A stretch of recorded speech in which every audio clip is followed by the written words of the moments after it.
2장 9절 말씀 한 번 더 선포합니다. 기록된 바 하나님이 자기를 사랑하는 자들을 위하여 예비하신 모든 것은 눈으로 보지 못하고 귀로 듣지 못하고 사람의 마음으로 생각하지 못하였다 함과 같으니라. 아멘. 사랑하는 자들을 위해 준비한 건데 사랑하는 자들이 알아보지를 못한답니다. 하나님이 자기를 사랑하는 자들을 위해서 은혜 베푸시기를 원하시고, 하나님이 자기를 사랑하는 자들을 위해서 길을 인도하기를 원하시고, 하나님이 자기를 사랑하는 자들을 위해서 하나님이 그 능력과 권세를 나타내기를 원하시는데, 그 사랑하는 자들이 그 하나님의 일을 보고도 보지 못하고 듣고도 듣지 못하고 깨닫지 못한다는 것입니다. 이것이 영적인 아픔이죠.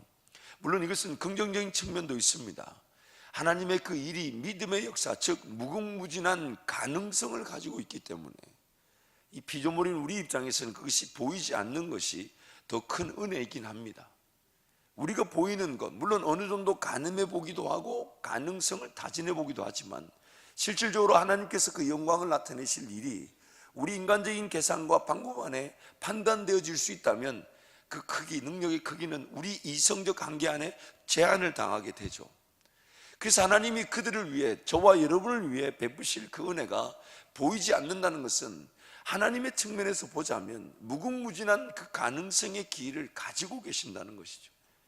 얼마나 큰 일이 나타날지를 모르는 겁니다. 가늠할 방법이 없는 겁니다. 하나님이 우리를 위해 일하신다 하시면 우리가 상상조차 못한 기이하고 큰 일들이 나타날 수 있다는 것입니다. 그러나 우리 측면에서 보자면 우리의 이 제약됨이 그 하나님의 일을 제대로 깨닫지를 못한다는 것이죠. 가려져 있다는 겁니다. 철저하게 보는데도 제대로 보지 못하고 들리는데도 그것을 깨닫지 못하는 형편이 바로 우리의 형편이라는 겁니다. 그래서 첫 번째는 우리 1번 함께 읽겠습니다. 함께 갑니다. 분명하지 않은 하나님의 뜻보다 더 큰 문제는 하나님의 뜻을 제대로 식별하지 못하는 나의 영적 상태입니다. 이게 더 큰 문제입니다. 하나님의 그 뜻의 부재, 하나님의 뜻이 명확하지 않고 하나님의 뜻이 잘 깨달아지지 않고 잘 보여지지 않을 수 있습니다. 근데 더 큰 문제는 뭐냐면 오늘 하나님의 뜻을 제대로 식별하지 못하는 나의 연약함이 더 큰 문제라는 것입니다. 그래서 듣지도 보지도 못하는 상태, 혹은 뻔히 듣고 보고도 깨닫지 못하는 상태, 혹은 경험해 보지 못하였기에 이해하지 못하는 상태, 바로 이것이 오늘 우리의 문제라는 거예요. 하나님의 뜻이 명확하지 않을 수 있습니다. 하나님의 뜻이 분명하지 않을 수 있습니다. 그런데 그거보다 더 큰 문제는 나의 영적 상태. 우리는 항상 이것을 전제하고 들어가야 합니다. 그래야만이 삶의 어떤 결정을 쉽게 내리지 않습니다.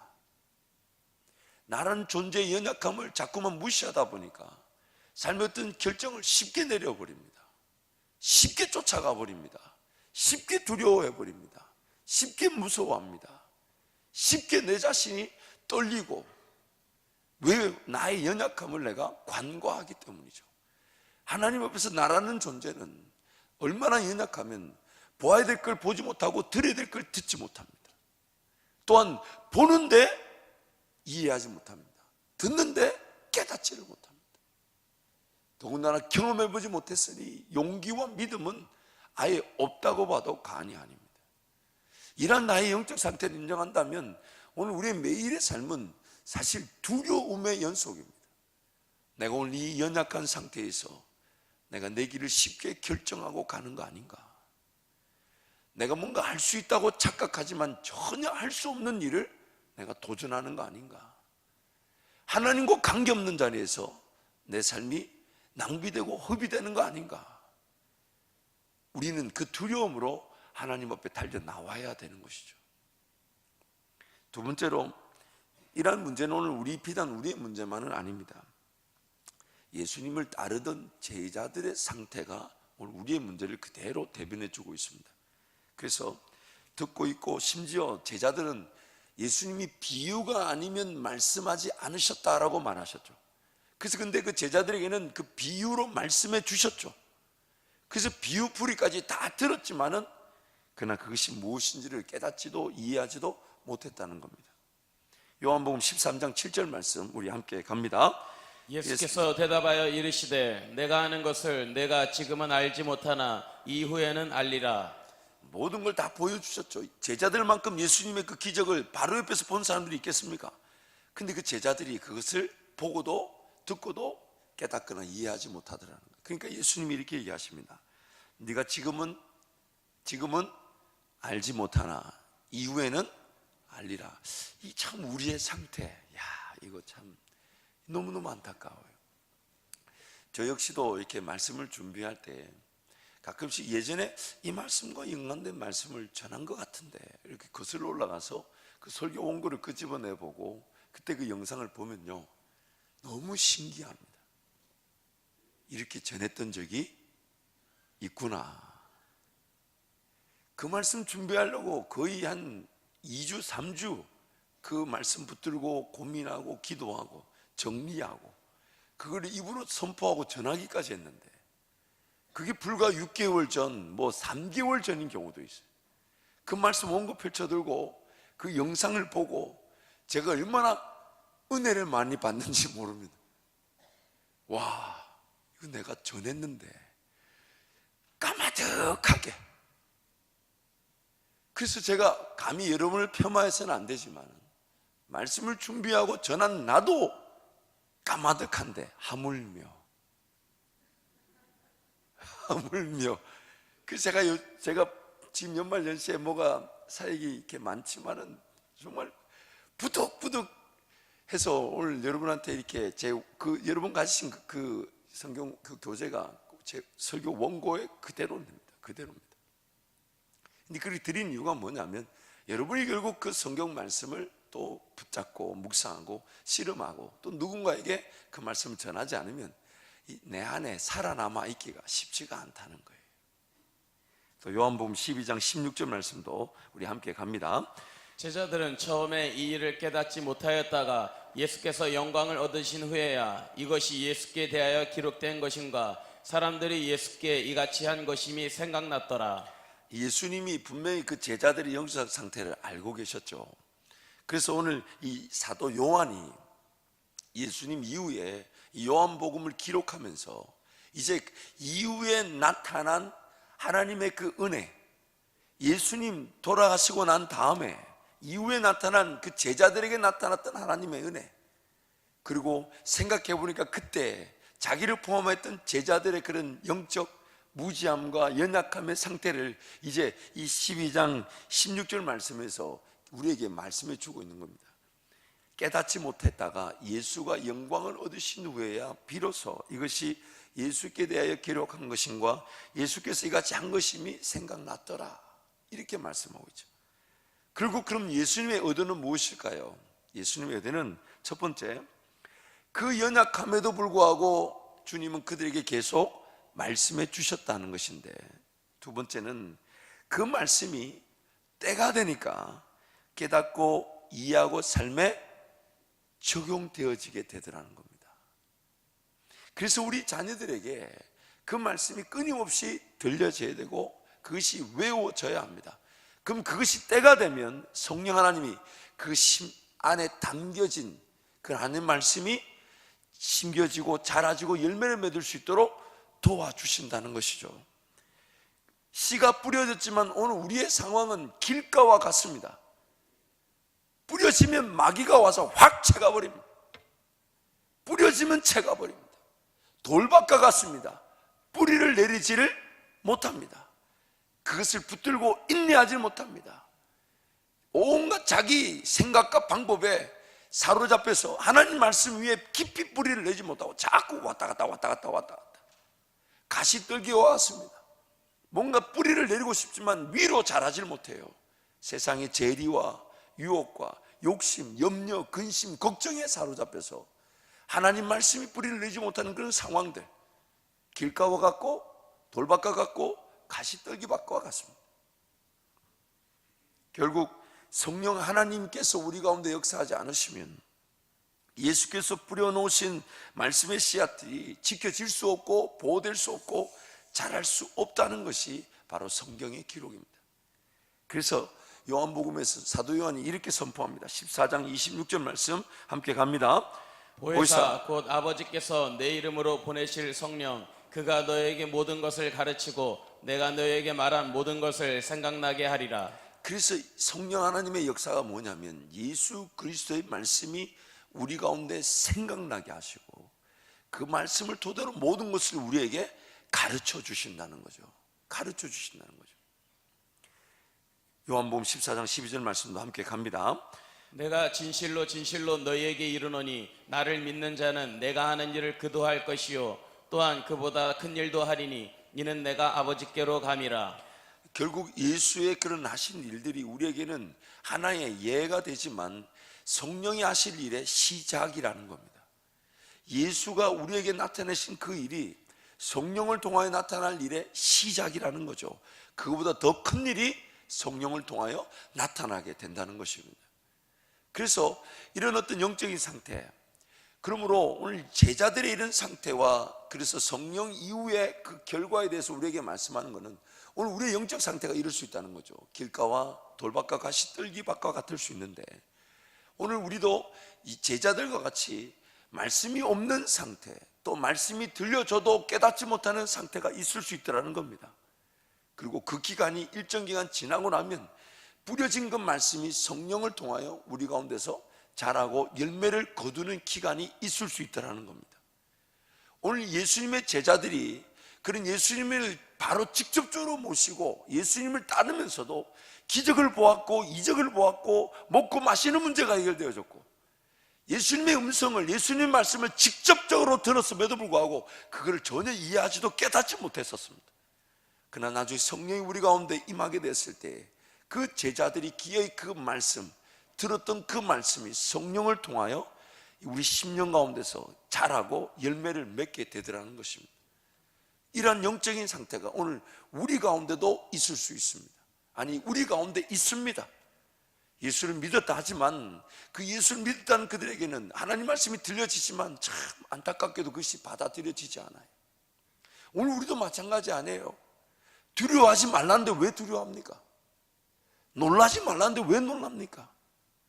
무서워하지 말라는데 왜 무섭습니까? 말씀을 모르는 게 아니죠. 분명히 알고 있고 두려워하지 마라 내가 너와 함께함이라 놀라지 마라 나 너의 하나님이 됨이라 이거 모르는 사람도 어디 있습니까? 그러나 정작 어려움을 당할 때 그 두려움과 그 무서움을 피하지 못하더라는 겁니다. 우리의 영적 상태. 그래서 오늘 본문 고린도전서 2장 10절부터 13절 우리 한 번 더 선포합니다.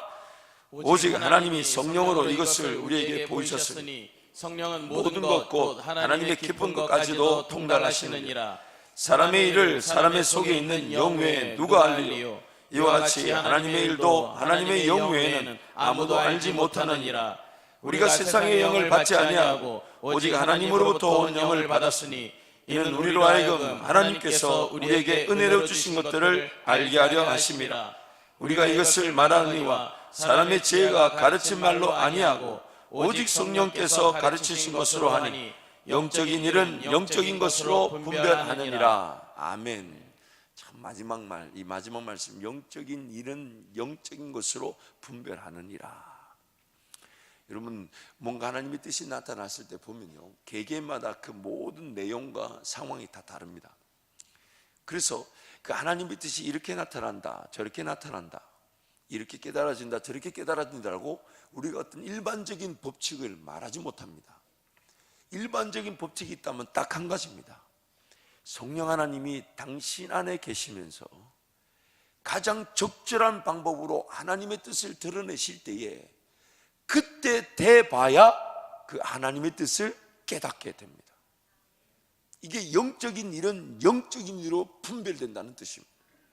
뭔가 우리가 사전에 알 수 있는 기제를 우리가 가지고 있지 않아요. 나란 존재는 하나님의 뜻을 미리 깨달을 만큼 그렇게 깨어있지 않습니다. 그 뜻은 지금 여러분 한 사람 나만이 깨달을 수가 있어요. 나만이.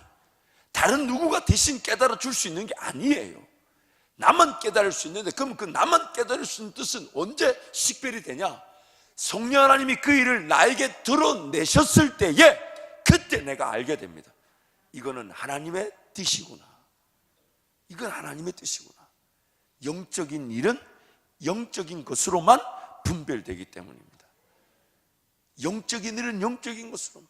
그래서 항상 성령 하나님 앞에 달려나와 깨우는 것은 이유는 딱 한 가지입니다. 언제 어떻게 하나님이 내 안에 그 뿌려졌던 그 말씀이 뿌리를 내리고 자라고 열매를 맺게 하실지 우리가 모르기 때문이에요. 모르기 때문에. 어떤 경우는 땅 속에만 깊이 숨겨져 있는 것처럼 보이는 씨앗이 때가 되면 하루에도 30cm, 60cm 자라는 그런 식물들도 있다고 하잖아요. 이 중국에 있는 모소라는 대나무 4년, 5년 동안에는 전혀 한 10cm, 20cm도 자라지 않는답니다. 근데 그 4년, 5년 동안에 그 모소라는 대나무가 한 일은 딱 한 가지입니다. 땅속 깊이 뿌리를 내리는 거. 그래서 5년째가 되면 기하급수적으로 자란다고 합니다. 성령께서 우리 가운데 일하신 일도 천차만별입니다. 어떤 거는 뿌려지자마자 깨달음이 있을 때가 있고, 어떤 거는 뿌려졌는데도 마귀에게 체험을 당하듯 세상의 유혹과 재리에 인간적 욕심에 그것이 자라지 못하는 경우도 있더라는 거예요. 그러나 성령 하나님 그 모든 것들을 다 고려하고 계셔서 그 예수의 말씀이 들려진 것이 결코 패하여 지지 않도록 지켜주신다는 겁니다. 패하여 지지 않도록 지켜주신다는 겁니다. 그래서 오늘 우리의 영적 상태를 늘 기억하고, 영적인 것은 영적으로 분별된다. 즉 얼마나 깨어있는가에 따라 성령 하나님과의 교제가 달라지게 되고, 성령 하나님의 그 교제는, 나를 향한 성령 하나님의 뜻은 다른 누군가 아닌 나만 깨달을 수가 있습니다. 나만. 그리고 언제 아느냐? 성령 하나님이 그 뜻을 나타내신 그날에 제일 먼저 내가 깨닫게 됩니다. 아, 이거 하나님의 뜻이다. 어떤 특별한 원리가 있어서 식별 가능한 기준이 있는 게 아닙니다. 내 안에 계신 성령 하나님이 나에게만 주실 수 있는 음성을 주시면서 그것이 드러날 때야 비로소 내가 그것을 깨닫게 된다는 거죠. 영적인 일은 영적인 것으로 분별되기 때문입니다. 여러분 그 내용을 함께 우리 같이 한번 읽을까요? 어둠 가운데 함께 갑니다. 어둠 가운데 있기 때문에 무엇이 선인지 악인지 분별하기가 어려운 것입니다. 나의 시선과 관점이 타락하여져서 어두워져 있기 때문에 식별 가능한 모든 것들은 타락한 나의 시선과 관점에 따라 어둡게 보일 뿐입니다. 그로 인해 나의 어두운 시선과 관점에 따라 결정되어진 환경과 상황은 더욱 어두워 하나님의 뜻을 제대로 듣지도 깨닫지도 이해하지도 못하는 것입니다. 우리가 하나님의 뜻을 알고 싶지만 하나님의 뜻을 잘 식별하지 못하는 이유는 뭐냐면, 나라는 존재, 내 생각, 내 시선, 내 기의 이해, 이런 모든 것들이 어두움에 사로잡혀 있기 때문입니다. 여러분도 알다시피 어두운 데 들어가 보면요, 뭐가 좋은 건지 뭐가 나쁜 건지 잘 보이지 않습니다. 어두움 가운데다가 예를 들어 볼게요. 어두운 가운데가 여러분이 좀 좋아할 만한 게 뭐가 있을까요? 제가 좋아할 만한 거라면 얘기해 볼게요. 다이아몬드 반지가 있다고 치시지. 왜 저는 좋아하면 안 됩니까? 다이아몬드 반지가 책상 위에 반지 몇 개가 있는데, 하나는 다이아몬드 반지예요, 하나는 금반지예요, 하나는 큐빅이에요. 이렇게 있는데 아무리 좋은 게 그 책상 위에 있어도 그 공간 자체가 어둡다면 뭐가 다이아몬드인지 뭐가 큐빅인지 식별이 되겠습니까? 금반지야 깨물어 보면 알겠지요. 그럼 깨물어 보면 딱 금반지면 아, 이건 다이아가 아니구나 내려놓겠죠. 뭐가 식별이 되겠습니까? 오늘 우리가 그래요. 하나님의 뜻이 없는 게 아닙니다. 나란 존재가 어두워요. 어둡다 보니 아무리 좋은 게 나와도 내 상황이 어둡다 보니 그거를 식별할 능력이 없습니다. 하나님의 뜻의 부재가 문제가 아니에요. 나란 존재가 눈이 가려져 있고 귀가 닫혀져 있다 보니까 못 알아보는 겁니다. 식별이 불가능한 거예요. 결국 우리에게 필요한 건 뭡니까? 내 영안이 열려지듯 마음의 눈이 열려져야 되는 것이고 내 귀가 열려져야 되는 것인데, 성령 하나님 내 속에서 그 역사하심에 따라 나의 영적 환경 자체가 어둠이 아닌 뭘로 바뀌게 되죠? 빛의 영역으로 바뀌어지게 됩니다. 그런데 여러분, 여기서 또 중요한 게 있습니다. 빛의 영역으로 바뀌어지게 되면 또 문제가 뭐냐면, 어두웠을 때는 어두워서 안 보였잖아요, 그렇죠? 근데 비칠 때는 또 안 보입니다. 왜 그런 줄 아세요? 비치면 보일 것 같죠? 아니요. 빛 가운데 들어가 보면 빛이기 때문에 안 보입니다. 왜냐하면 우리 하나님은 어두움이 조금도 없으신 빛이기 때문에 너무 환해가지고 또 안 보입니다. 마치 지성소 안에 있는 제사장이 그 하나님의 임재가 가득히 임했을 때에 앞을 분간할 수 없을 정도의 임재가 임했다고 얘기합니다. 그래서 그 지성소 안에 있는 대제사장조차도 그 일을 어떻게 감당해야만 했냐? 믿음으로 감당해야만 했습니다. 하나님의 임재가 앞이 보일지 않고도 가득했다는 거예요. 근데 그것이 오늘 빛 가운데로 거하는 우리 영적 상태를 말하는 거예요. 빛이 너무 강렬한, 왜? 어둠이 조금도 없으시기 때문에. 그럼 그 빛 가운데 있는 우리는 여전히 보이지가 않아요. 근데 차이점이 있습니다. 어둠에 있을 때는 어둡기 때문에 보이지 않지만, 빛 가운데는 빛 가운데 있어서 보이지 않지만, 이 어둠과 빛의 차이가 있습니다. 그게 뭐냐면, 어둠일 때는 보이지 않을 뿐만 아니라 내 안에 하나님 나와 함께 하신다는 믿음의 확신이 없습니다. 그러나 빛 가운데 있을 때는 여전히 보이지 않지만, 보이지 않는 중에도 내 마음에 뭐가 있나요? 확신이 있고 기쁨이 있고, 하나님이 지금 나와 함께하고 계시니 보이지 않아도 어떤 길을 걸어가는 것보다 더 중요한 게 뭐냐면, 하나님이 어느 길이든 나와 함께 동행하신다는 것이 우리 믿음의 길인 것입니다. 이것이 차이예요. 이것이 차이예요. 내가 제 가운데 사로잡혀 있을 때는 어두움에 있기 때문에 보이지 못했던 거예요. 못 봤던 거예요. 식별이 되지 않았던 거예요. 그러나 내가 하나님과 함께 동행하니까 이제는 너무 하나님의 그 빛이 어두움이 조금도 없으시다 보니까 너무 밝은 빛. 여러분, 그런 경험 있으신가요? 어두운데 갑자기 경찰이 서치라이트를 저에게 비추면 보입니까? 안 보입니까? 뭐 그런 경험이 별로 없으셨는 모양인데, 그 경찰차에 그 서치라이트를, 그 밝은 빛이 있잖아요. 그걸 팍 비추면요, 차라리 어두울 때는 그래도 조금 식별이, 명암이 조금 구분되기도 하는데, 빛이 비치면요, 내 눈앞에 그 비친 빛 때문에 아무것도 보이지 않습니다. 그런데 그 빛 가운데 있는 성도들에게 하나님이 주신 은혜가 뭐냐? 지금 하나님이 나와 함께하고 계신다는 거예요.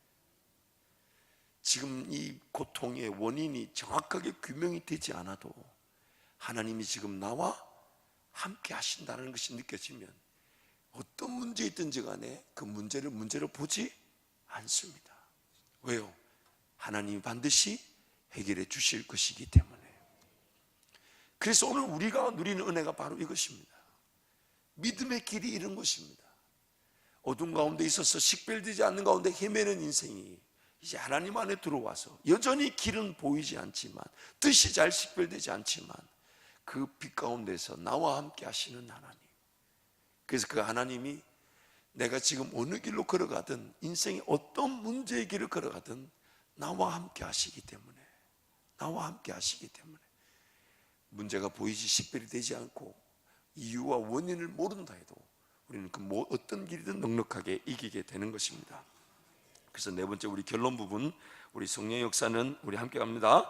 성령의 하나님의 역사는 우리 가운데 뿌려진 예수 그리스도의 말씀이 자랄 수 있도록 도우시는 것입니다. 그 말씀이 자라서 열매를 맺을 수 있도록 도우시는 것입니다.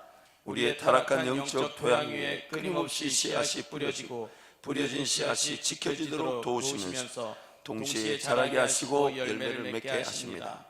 자, 그렇다면 우리 적용을 한번 해봅시다. 첫 번째, 그렇다면 오늘 나의 삶은 무엇에 관심과 초점을 두어야 할까요? 여러분, 오늘 그렇다면 오늘 우리 말씀을 토대로 오늘 내 삶에는 무엇이 필요합니까? 무엇에 관심과 초점을 두어야 될까요? 성령 하나님이 내 길을 여시고 눈을 열어주신다 하시는데, 성령 하나님이 길을 열고 눈을 열 때에 무엇을 토대로, 근거로, 무엇을 재료로 삼아 내 귀와 눈을 열어주시는 겁니까? 요한복음 우리 14장 26절 말씀을 읽었죠. 예수께서 우리에게 말씀하여 주신 것, 즉 예수가 말씀이시기 때문에 그 말씀이 우리 가운데 계속 들려지고 뿌려지면 성령 하나님이 그것을 지금 필요한 말씀, 혹은 나중에 필요한 말씀, 지금 들었 말씀, 혹은 예전에 들었던 말씀, 지금 당장 열매를 볼 것, 나중에 열매를 볼 것, 이 모든 원리에 따라 성령 하나님이 그 예수의 말씀을 재료로 삼아 우리의 눈을 여시고 길을 열어주신다는 것. 그래서 오늘 우리 삶의 관심과 초점 뭐가 되느냐? 하나님 말씀이 나라는 인생의 밭에 얼마나 많이 뿌려지고 있는가. 확률적으로 한번 보시죠. 씨 하나 심은 게 열매를 잘 거둘까요? 100개 심은 게 많이 거둘까요? 잘 모르십니까? 이게 수학적으로 계산이 잘 안 되세요? 한번 생각을 해보세요. 하나님 말씀이 이렇게 있는데 이 말씀이 한 구절 들려진 거하고 1000구절 들려진 거하고 성령 하나님의 그 역사가 다른 것입니다. 다른 것입니다. 우리는 너무나도 우리 이성적인 이 능력 안에서만 하나님 말씀을 대하고 그 결과를 기대하는 경우가 많습니다. 내 이성적으로 깨달아지고 외워지고 묵상되어진 거, 근데 우리가 잘 아는 대로 내 이성으로 방금 전에 들었고 방금 전에 외웠고 방금 전에 묵상했던 거 얼마나 오래 가든가요? 여러분, 얼마나 오래 가든가요? 종종 이제 그런 분들 만나뵐 때마다 저도 동감이 되고 너무 가슴이 아파요. 옛날에는 한 1000절 정도 외웠었는데 그럼 지금 얼마나 남았을까요? 그분이 그렇게 말하는 의도가 뭐겠습니까? 한 구절이 남아있지를 않대요. 한 구절이.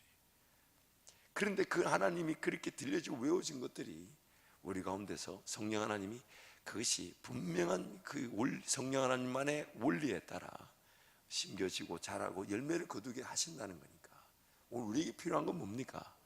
이 말씀이 끊임없이 나에게 뿌려지게 만드는 거예요.